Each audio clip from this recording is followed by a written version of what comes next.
סובלים מאלרגיה? רוצים להבין מה באמת קורה בגוף ואיך אפשר להרגיע את זה בדרך טבעית? אז ככה, אלרגיה זה מצב שבו מערכת החיסון שלנו מגיבה חזק מדי למשהו שבדרך כלל לא אמור להזיק. אבקנים, פרוות חתולים, אפילו מזון מסוים.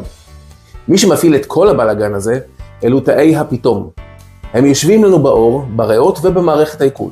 כשהם פוגשים אלרגן, הם מתפוצצים ומשחררים היסטמין, וזה מה שגורם לנזלת, גרד, דמעות וכל שאר החגיגה. ופה נכנס לתמונה קוורציטין. קוורציטין הוא נוגד חמצון טבעי שנמצא בבצל, תפוחים וברוקולי. מחקרים מראים שהוא יכול לייצב את תאי הפתאום, להרגיע אותם, וככה הם לא מתפוצצים בקלות ולא משחררים כמות היסטמין שגורם לכל התסמינים. אז עם קצת תזונה נכונה ויותר קוורציטין בתפריט אפשר לעזור לגוף להתמודד טוב יותר עם עונת האלרגיות, באופן טבעי ופשוט.